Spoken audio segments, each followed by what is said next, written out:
भालकी में विश्व प्रसिद्ध सांस्कृतिक नेता बसवण्णा की जयंती मनाई गई।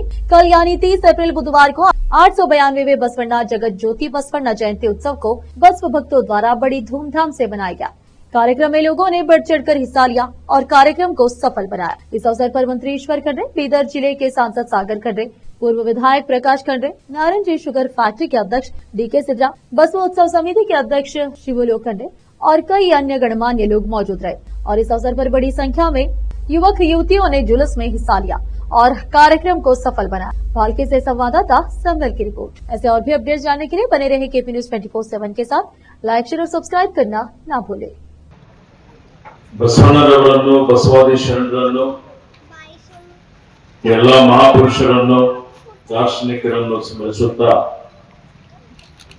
ನಡೆದಾಡುವ ದೇವರು ನಮ್ಮೆಲ್ಲರ ಅಚ್ಚುಮೆಚ್ಚಿನ ಪರಮಪೂಜ್ಯ ಗುರುಗಳಾದ ಲಿಂಗೈಕ್ಯ ಚನ್ನಬಸವ ದೇವರಿಗೆ ನನ್ನ ಭಕ್ತಿಪೂರ್ವಕ ನಮನಗಳನ್ನು ಸಲ್ಲಿಸುತ್ತಾ ಸಾನ್ನಿಧ್ಯ ವಹಿಸಿರುವ ನಮ್ಮೆಲ್ಲರ ಅಚ್ಚುಮೆಚ್ಚಿನ ಗುರುಗಳು ಅನುಭವ ಮಂಟಪದ ಅಧ್ಯಕ್ಷರಾದ ಪರಮಪೂಜ್ಯ ಬಸವಲಿಂಗ ದೇವರಿಗೆ ನನ್ನ ಭಕ್ತಿಪೂರ್ವಕ ಪ್ರಣಾಮಗಳನ್ನು ಸಲ್ಲಿಸಿ ಹಿರೇಮಠ ಸಂಸ್ಥಾನದ ಪೀಠಾಧಿಪತಿಗಳಾದ ಪರಮಪೂಜ್ಯ ಗುರುಬಸವ ದೇವರಿಗೂ ನನ್ನ ಭಕ್ತಿಪೂರ್ವಕ ನಮನಗಳನ್ನು ಸಲ್ಲಿಸಿ ಈ ಕಾರ್ಯಕ್ರಮದಲ್ಲಿ ಮುಖ್ಯ ಅತಿಥಿಗಳಾಗಿ ಆಗಮಿಸಿದಂತ ಭಾಲ್ಕೇಶ್ವರ ಕಾರ್ಖಾನೆಯ ಅಧ್ಯಕ್ಷರು ಮಾಜಿ ಶಾಸಕರಾದಂತಹ ಮಾನ್ಯ ಪ್ರಕಾಶ್ ಖಂಡ್ರೆ ಅವರೇ,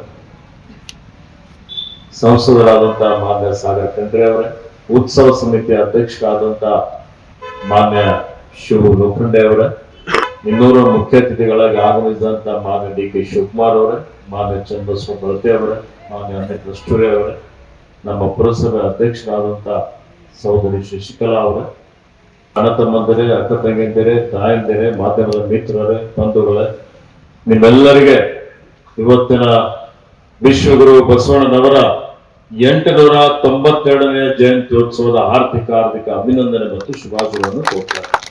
ಇಡೀ ಜಿಲ್ಲೆಯಾದ್ಯಂತ ಅಷ್ಟೇ ಅಲ್ಲ, ರಾಜ್ಯದಾದ್ಯಂತ, ದೇಶದಾದ್ಯಂತ ವಿವಿಧ ಭಾಗಗಳಲ್ಲಿ ಬಸವಣ್ಣನವರ ಜಯಂತ್ಯೋತ್ಸವ ಆಚರಿಸಲಾಗ್ತಾ ಇದೆ. ಇವತ್ತು ನಾನು ಬೆಳಗ್ಗೆ ಬೆಂಗಳೂರಿಂದ ಬಂದು 8 ಗಂಟೆಯಿಂದ ಬೀದರ್ನಲ್ಲಿ, ಬಸವ ಕಲ್ಯಾಣದಲ್ಲಿ, ಭಾಲ್ಕಿಯಲ್ಲಿ, ಹೀಗೆ ನಿಮ್ಮ ಕೋಲಾರದಲ್ಲಿ ಸುಮಾರು ಕಡೆ ಬಸವ ಜಯಂತಿ ಕಾರ್ಯಕ್ರಮದಲ್ಲಿ ಭಾಗವಹಿಸಿ ಇಲ್ಲಿಗೆ ಬಂದಿದ್ದೇನೆ. ಬಹಳ ಖುಷಿ ಆಗ್ತಾ ಇದೆ.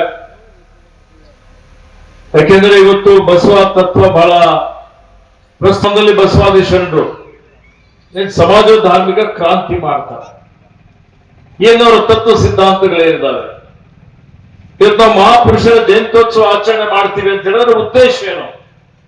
ಅದರ ಉದ್ದೇಶ ಅವ್ರ ಕಾರ್ಯಕಾಲದಲ್ಲಿ ಅವ್ರೇನ್ ನಮ್ಗೆ ಆದರ್ಶಗಳನ್ನು ಕೊಟ್ಟಿದ್ದಾರೆ, ಯಾವ ತತ್ವ ಸಿದ್ಧಾಂತ